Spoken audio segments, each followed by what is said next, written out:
This program is designed to provide general information with regards to the subject matters covered. This information is given with the understanding that neither the hosts, guests, sponsors, or station are engaged in rendering any specific and personal, medical, financial, legal, counseling, professional service, or any advice. You should seek the services of competent professionals before applying or trying any suggested ideas.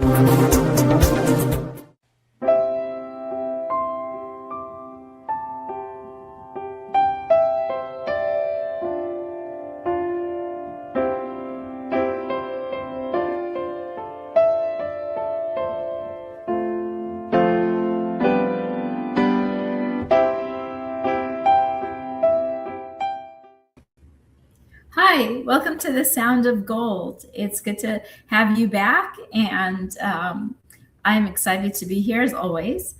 Welcome to the Sound of Gold. Our focus is on music, musicians, music teachers, music schools, music venues, and anything that has to do with music. I'm here in my home studio and at my piano, and we are in the second season of the Sound of Gold. And in this season, I probably will mention this other shows. Stay tuned towards the end of the show. I have a little bit of a surprise of playing a little bit more for you than I have in the first season. So I'm excited about that. But even more so, I am so excited about having the guest that I have to welcome today. And not only is this person a dear friend, a fabulous musician, and gosh, there's so many, I believe we are each a tree with many branches. And this guest that I've invited to join with us today is not only talented in one or two ways, but he is this tree with many branches. And I would like to welcome my dear friend, Christopher Maloney. Oh my gosh, what am I doing here?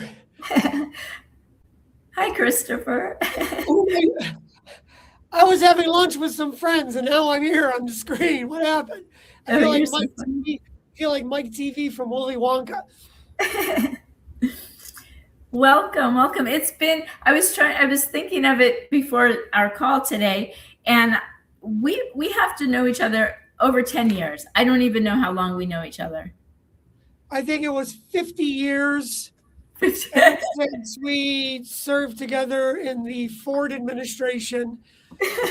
Those were some wild times, 76 to 80. I remember them well. But it's definitely been a while. Yes, it has been. And I have, I don't know if you can see, I know for my viewers, my audience viewers, you can see us. And then for my listeners, I have my cat sitting on my bench, and she's the grandma of my group. And so she's just shedding everywhere. So it's like floating in the air here. You know that the term shedding is kind of interesting with a music show, because shedding is, as you know, a term for a period of intense practicing. So if I'm like, oh man, I've been shedding on this song for like 2 weeks. So your cat is just continuing on with the whole music thing. Oh yeah, she's all about it. All about it. So Christopher, I remember Absolute Music Studios in Jupiter, Florida. You and your wife were the presidents of that school, and such a huge influence here in Jupiter, Florida, and all Southern Florida.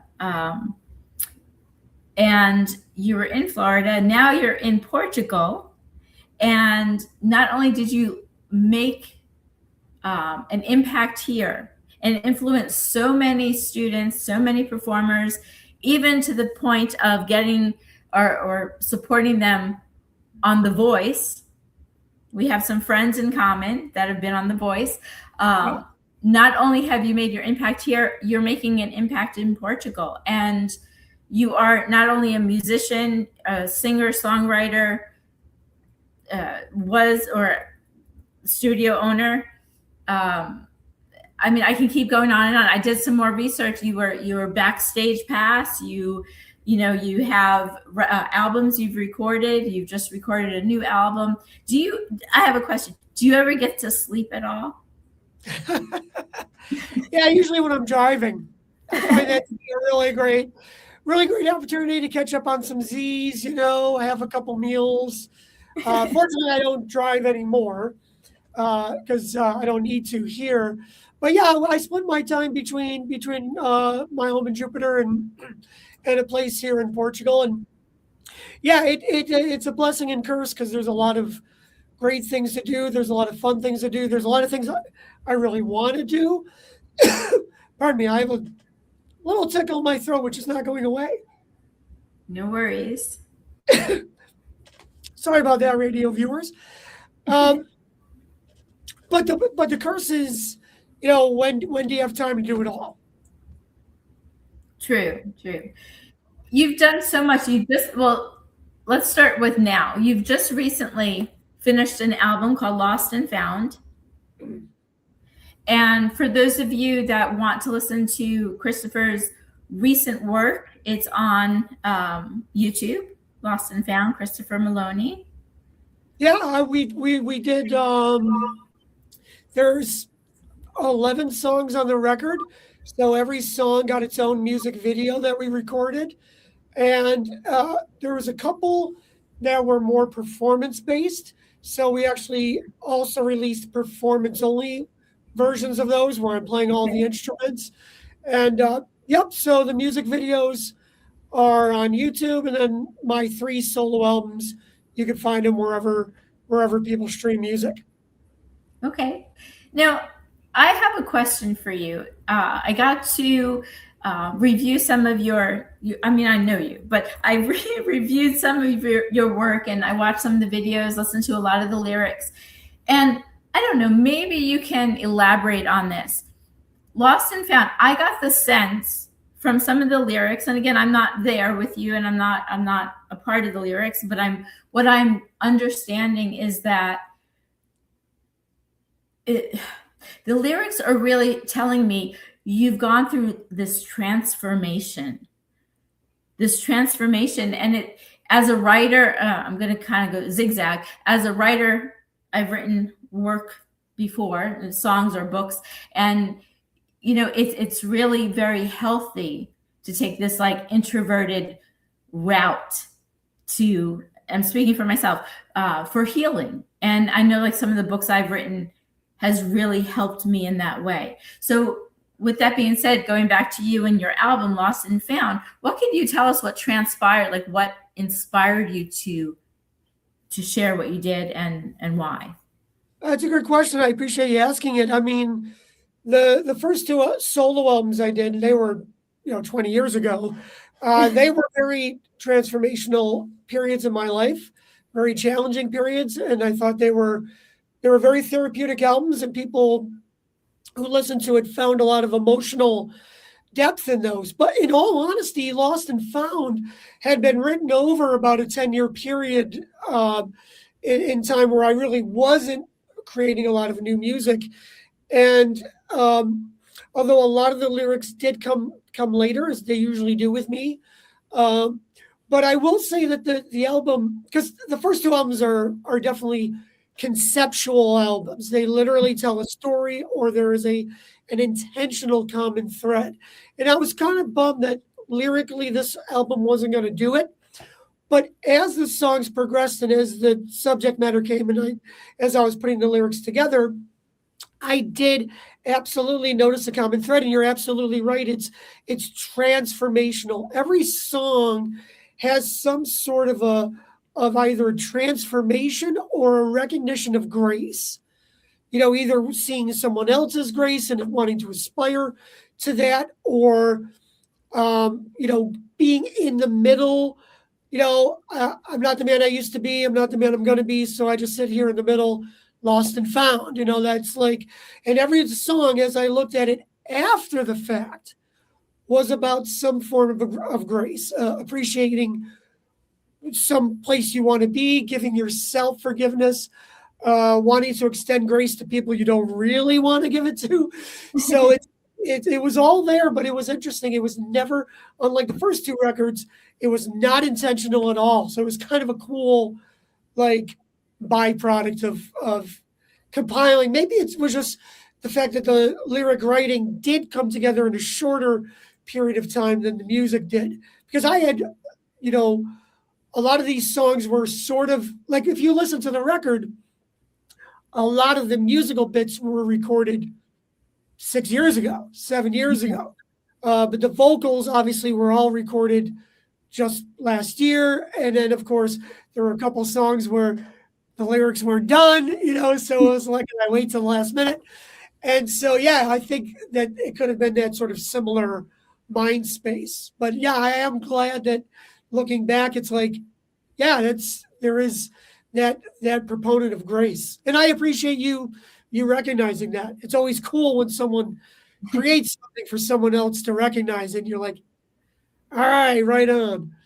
Now, you had mentioned, I read some of your posts today as well, not that I haven't seen them before, but it really hit home. You were sitting at a bar, you're in Portugal, you're having a beer, you're hearing this song, and then you're like, oh, wait a minute, I wrote that song.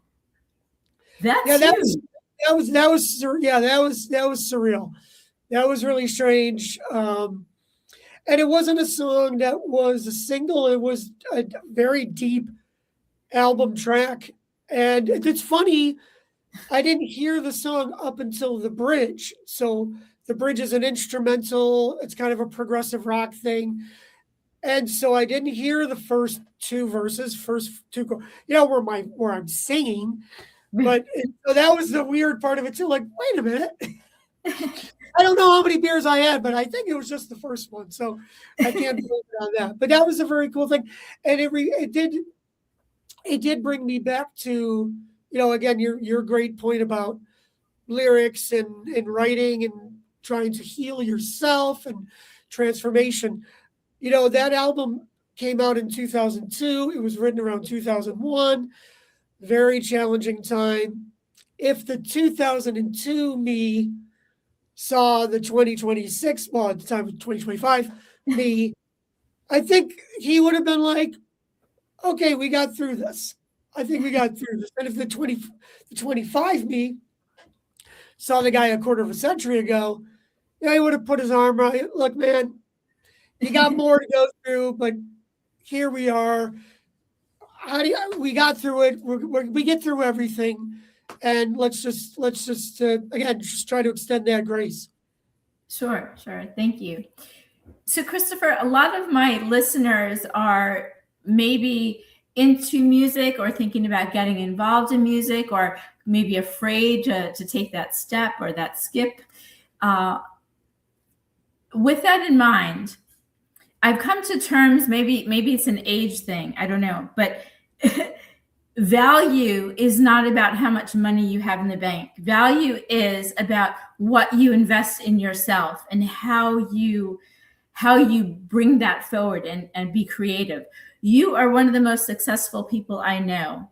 You are one of the most valued friend. Well, you're my friend anyway, but you put so much time and energy into your talent and into your craft.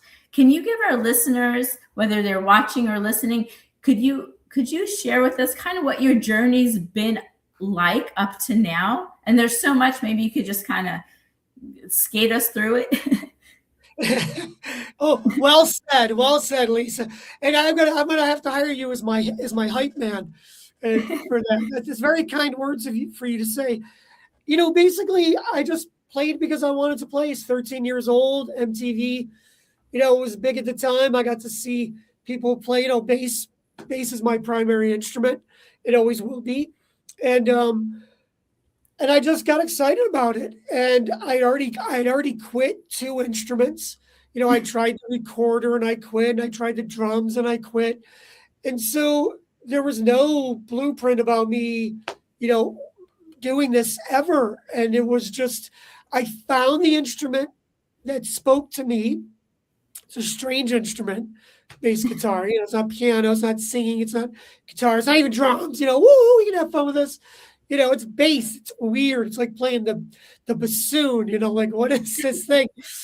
And but it just spoke to me. And I think that's what lesson number one for your viewers is that if you did not have success with learning music at one point, you may have chosen the wrong instrument. It's probably good to try a few others. Second thing is that maybe it wasn't the right time for you.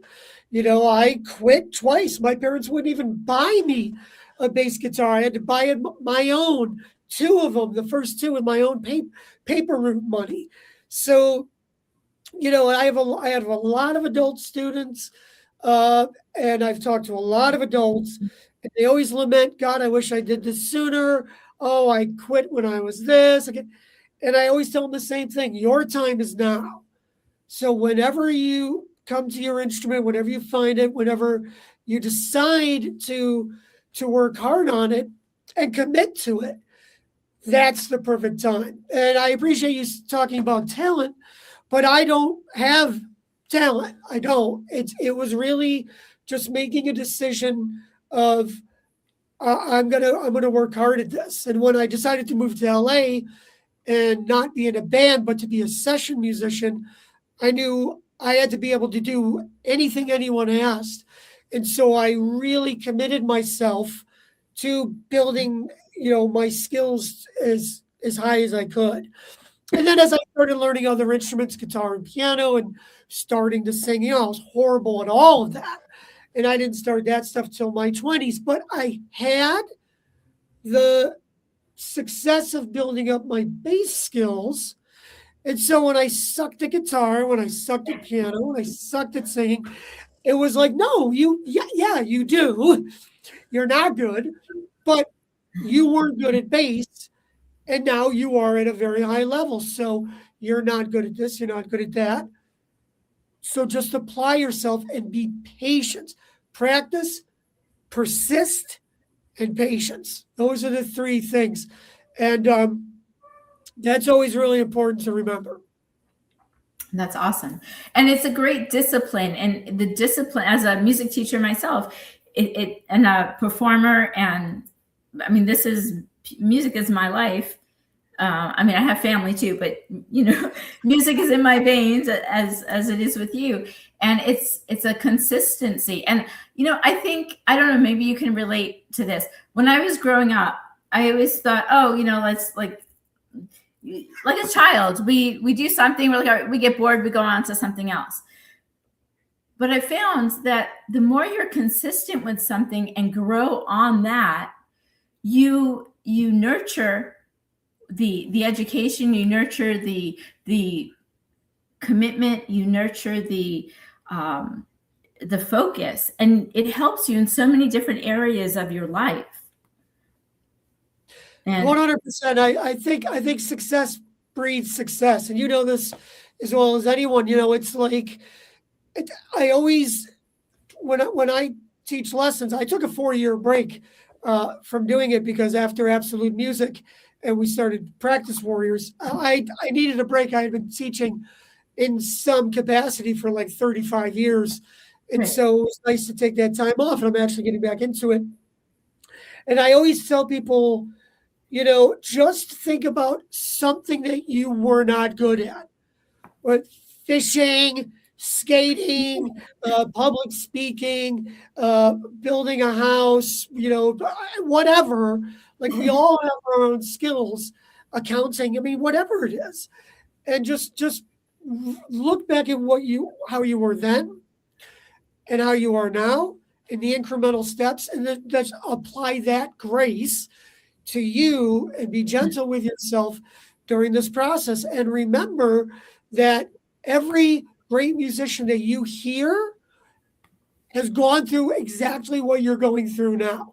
Nobody rolled out of bed and could shred on the guitar, and even the great singers, they all train.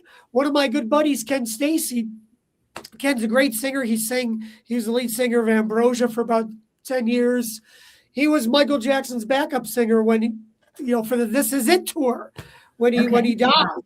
And he's worked with Elton John, all these people.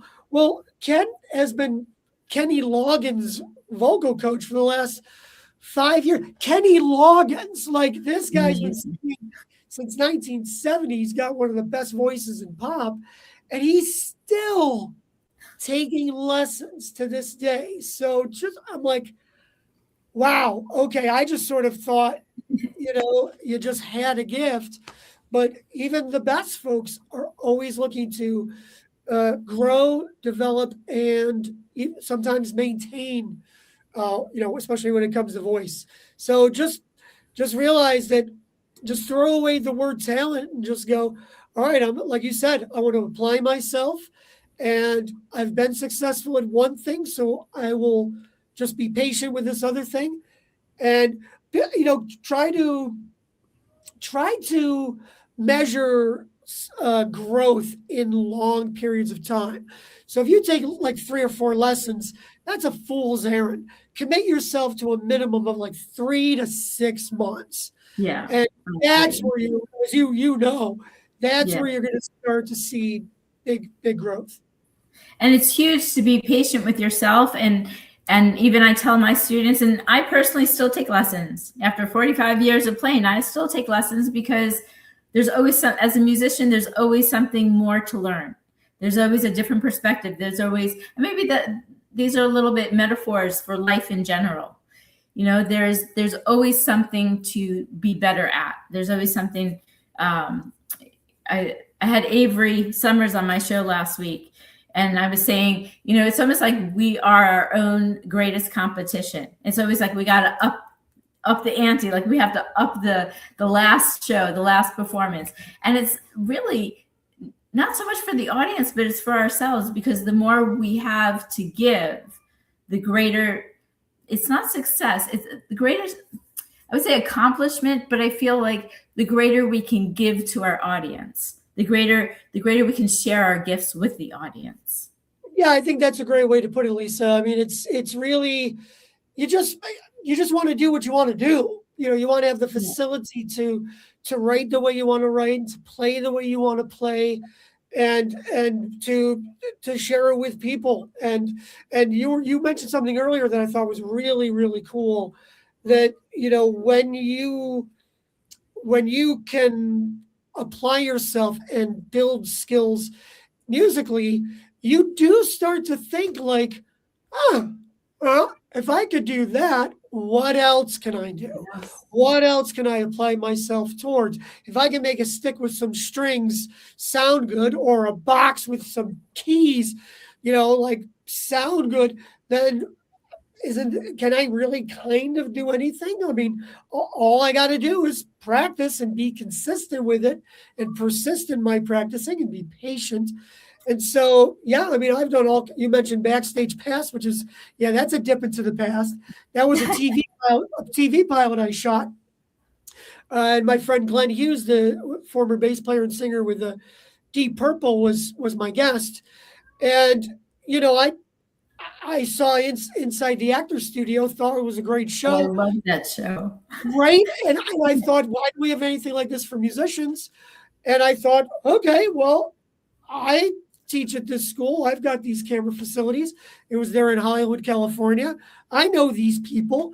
And so we shot that pilot. I had no knowledge of video edit. I had no idea how to do any of it. I just had the idea and I just did it.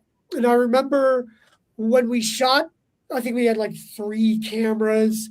I had like a janky camera of my own, getting like the audience shots. And so then I got like all this footage, and I didn't know how to edit it. So I took a lesson, and I hired a UCLA film student or something, and we got together for like 2 hours. And I said, show me how to put this together. And he did. And then I did. And there you go. And so then after I did that, I'm like, well, geez, I'm in one of these bands. I think we could do a concert DVD. So more skills, we make that thing, we sell it all over the world. So it's like you get these ideas in your mind, and you just go, well, I want to do it. So whether it's I want to play this kind of a song, but I'm not good enough to do it, Well, let me build those skills. Oh, I have an idea to write a book. You've written 2 books from what I know. So like, oh, well, let me see how to do it. So it's again, coming back to what you said, life is all about learning and life is all about growing. And I think people who say, well, kind of figured it all out, it's a drag because you're kind of missing out on some good things. Yes. And you have, to mention to our audience, Practice Warriors. You have some great interviews on there presently and some great lessons to really get involved with and follow along with. I still get emails. I think I do, or I did for a while. I get so many emails now, but yes. So for our listeners, Practice Warriors, you can find Christopher there. Practice Warriors came about because it was one of these things of like dealing with so many students. And I had always dealt with professional students, like folks who were at like a top music school. They were going to go on to play with, my students, 30 Seconds to Mars, Jay-Z, Rihanna, Liz Phair. And those guys are motivated. They're ready to rock. But then when I started working with hobbyists and people who just wanted to do it for fun, I noticed a similarity in what we've been talking about, this great conversation, their lack of motivation, inspiration, their negative associations with what they're able to do. So I basically created a masterclass to teach people how to practice. How do you actually practice? What do you practice? Where do you practice? Why do you practice? How long should you practice? And so, I developed a masterclass at practicewarriors.com. And then to make it a little more interesting, I interviewed all these different musicians and people who have music careers and basically just said, what did you do when you were upset about your playing? What did you do when you felt like you weren't getting better? So I think it's a nice little place for musicians to come, learn great practice strategies, get inspired. And it was a really great thing to put together. Now, I want to ask you, gosh, I don't know, we're probably going to have another show, but for you, you just recorded another album. You perform, I don't know what Portugal's like. I haven't been there. But you have performed on stage. You've been to LA. You've gotten in that arena. What can you share with our audience to say how you do that? Like, how do you just show up and be like, hey, I'm going to sing and play here? I mean, can you give us an in on like how we go about doing that? Wow, that's a great question. I guess it just depends on what you do. When I was younger, I was a bass player, and so I basically needed a band. So I would, find bands through high school connections. My private teachers knew, their students. When I went to college, there was a whole plethora of people to play with. But then when I decided, okay, I'm going to be a musician full time, I moved to Los Angeles. And I went to music school there, Musicians Institute. And so for there, it was a lot of networking, meeting people, letting people know I was available. People would hire me to play in their bands. I had some projects, but I was really like a gun for hire. That's what I wanted to do. So I did that. I was in LA for almost 20 years. Oh, wow. And so did that and taught as well. When at that time, maybe 7 years into it, I wanted to put out my own records and sing and sing. And so what I did is I had a little PA, so I went to a local bar that like a total dive bar. And I said, what's your worst night? They said, Monday night is terrible. I go, great, I'm going to come in and sing every Monday night for 2 hours. And I did that for 3 months. And that really helped get my skills together. And then I just started going around to all these open mic nights to do like, I could warm up doing 2 hours. but how do I sound if I just have one song and I have a crap key A or, whatever. So, for that instance, I almost had to go backwards because I had already, toured and played with all these people, and now I'm doing like open mics. But I recognized that was like training. That was like going back for training. And so, when I come here to Portugal, it's, I got to meet some local jazz musicians. Those are the ones I met first, and I played jazz for many years. And so they're like, well, come and play with us and do this and that. So right now I don't do a lot of live playing. I just finished this record, and now I'm doing some music for Discovery Network, some of the shows there. So Nice. it's really great. It's very, very challenging, but it's lonely too. It's always important to try to get out, play with people, play for people. So it is a good balance. I'm not altogether sure I answered your question as the way you intended, but I hope it helps someone. Look, if whatever you do, you just got to find avenues to do it. If you want to sing songs, there's open mic nights, jam nights. If you play drums or bass or any other rhythm section instrument, you got to find a band, and you just got to get out there, talk to local music teachers, private music teachers. They're a great source. Yes, I agree. And just get out there. And the only person that limits us is ourselves. So, as well as I do, we've had students that, oh, yeah, I'd like to play piano, but I gave it up when I was a kid. Yeah, I can't do that. Yes, you can.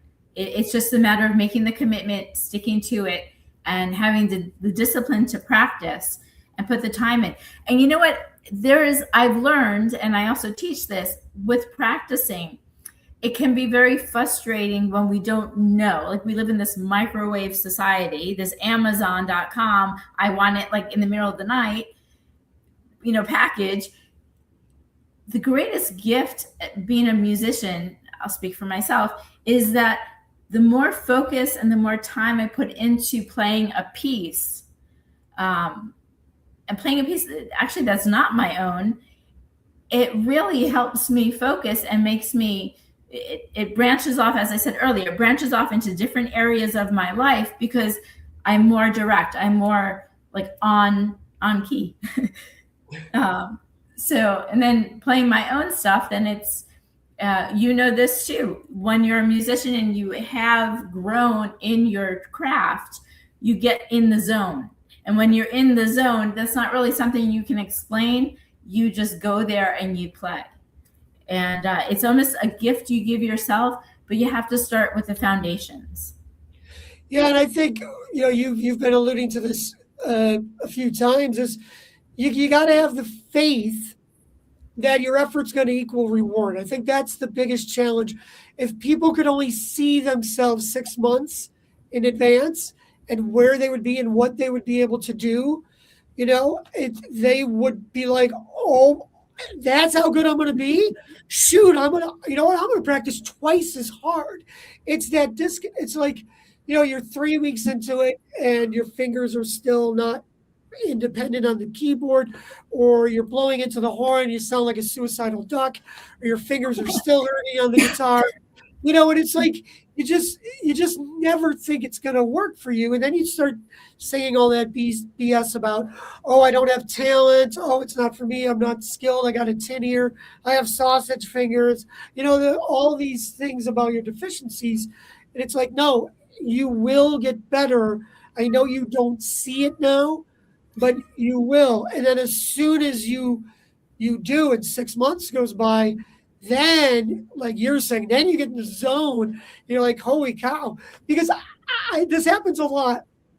Someone will be playing something and they'll be doing a good job. And I'll go, like a month ago, you couldn't play that and you thought that was hard. Yeah. And they go, well, no, it's not hard. It's easy. I'm like, well, a month ago it was hard. And now you're saying it's easy. So is it easy or hard? And they're like, well, I thought it was hard, but I guess it's easy. And I go, well, how about the fact that it wasn't hard or easy? Because It didn't change. All that it was is that it was unfamiliar. You worked on it. It became more familiar. So you thought it was hard, And so basically anything that you think is hard is just something you need to be more familiar with. And when you get more familiar with it, then you can do it. Absolutely. Absolutely. And the greatest gift that any musician can give themselves, and if you are thinking about starting to play an instrument, you are considered a musician. So when you apply yourself, remember, we're human beings. Our greatest, I guess, well, I don't know how to say, I don't know what would be the right word for this, but limitation, judgment, expectations.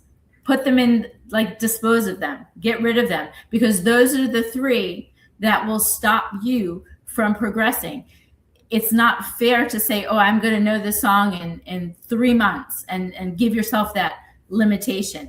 You know, when you sit and you practice, I've heard, and I do this too, go in with a childlike mind. Like, don't expect yourself, like, be open to the magic of what you can create, because being a musician, as I tell my young students, you're also a magician, because the more you connect with the instrument, you'll be amazed at what you're able to create.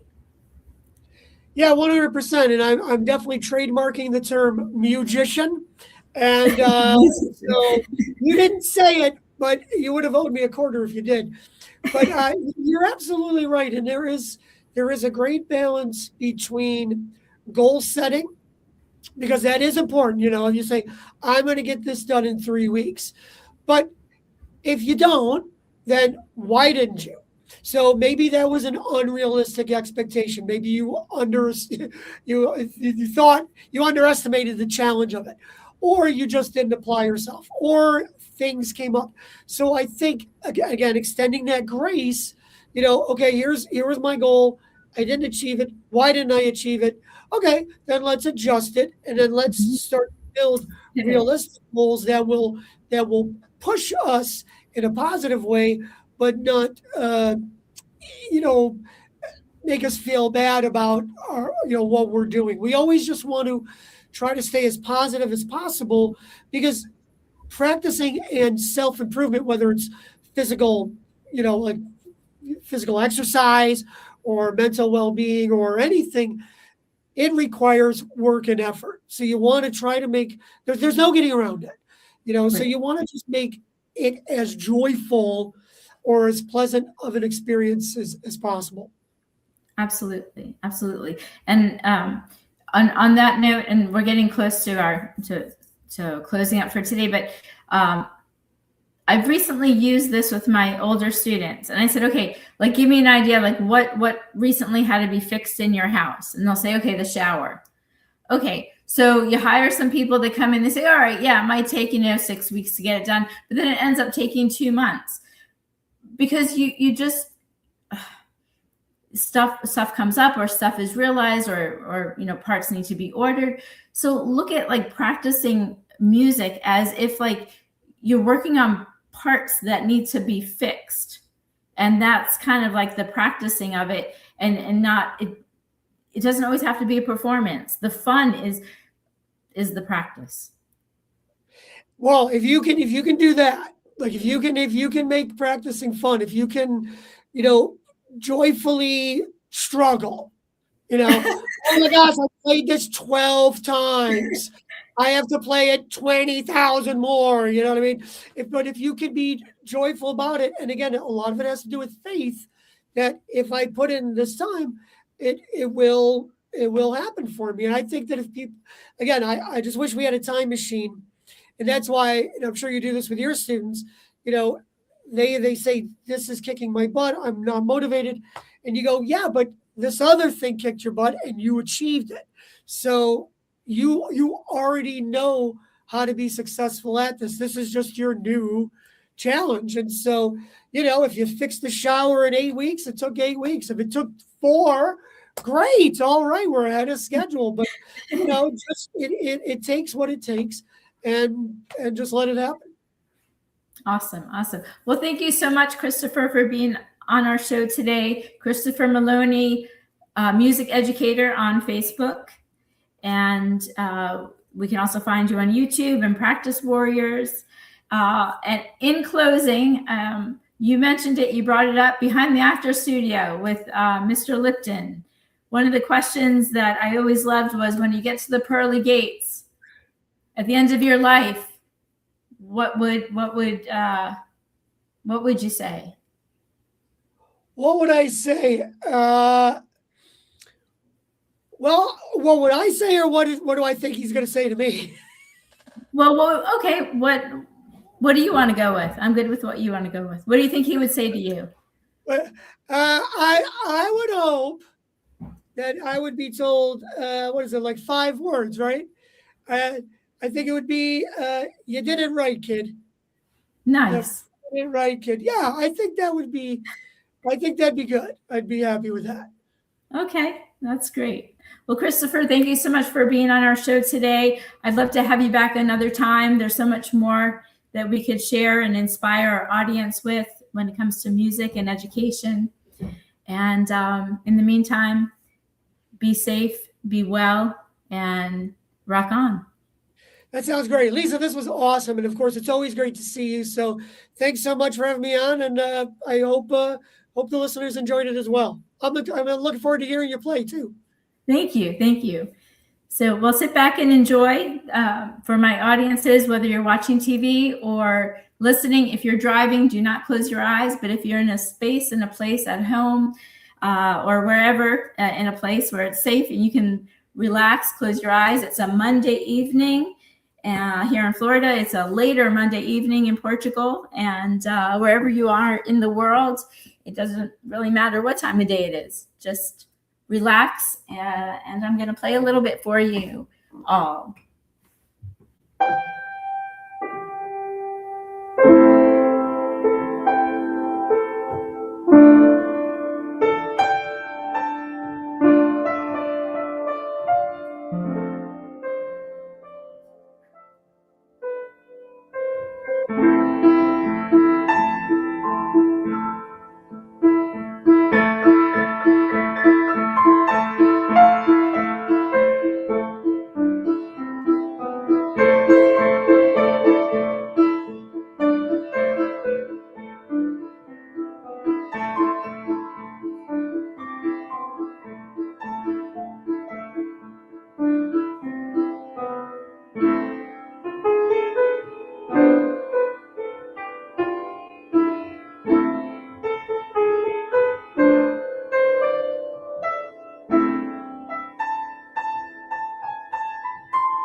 If you're just logging on, we have a few minutes left. I am composing in the moment. They call me the instant composer, thanks to Gary Frost.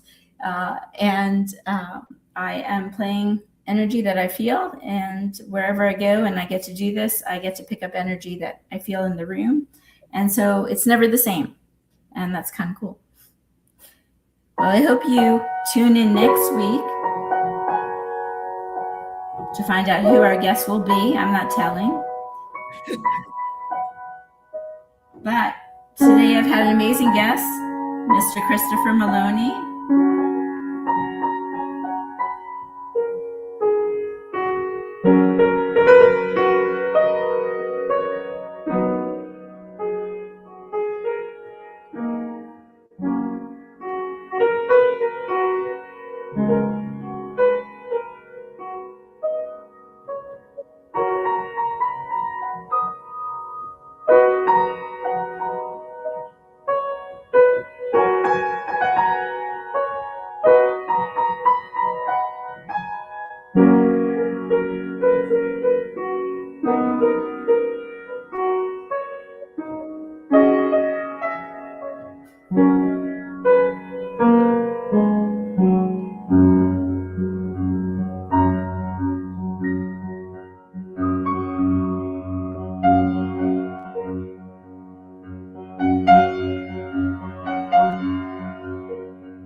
Thank you. Nice. Thank you. And thank you again, Christopher, for being here. Any last minute words you'd like to share with our listeners? I think that was pretty ballsy of you to sit there and improvise live on the spot. That is, for those viewers there, that is not for the faint of heart to sit there and literally spontaneously compose. And that was great. I was actually going to ask you if that was, because I know you do this a lot live. But yeah, I was going to ask you, like, those are really cool chords you had going on there. So I was wondering if it was a prepared piece. So kudos to you. As far as last minute things, I don't know. I think the most important thing for your listeners is, anyone can make music, and anyone can make music part of their lives. You don't need talent. You don't need any special skills. You don't need a magic formula. If there was a potion, I would have made it. I would have patented it. I'd be making a lot of money. So, it's just have the desire to do it. Find a good teacher like Lisa, and just move forward. Anyone can do it. Yes. Thank you. So true. And to answer your question, I compose in the moment. Like I said, Gary Frost calls me the instant composer. So I just kind of go into that zone and I play what I feel. And the more I do it, I played for like 3 years straight. I was playing for audiences around the world, and it just goes where it goes. Well, I will now publicly profess my love for Gary Frost. He is a true man about town, and doesn't surprise me. He gave you such a clever moniker as that. So well done. Well, thank you. And he worked with you, and so he's a branch from your tree, a fallen branch. A great guy. Yes, he is. So, well, thanks again, Christopher. We're just about out of time for real, and I will see you on the other side. Sounds great, Lisa. Thanks again. Not the other side. We're not there yet, but yeah. Let's hope.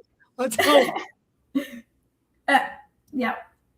No hope. We've got it. We got it.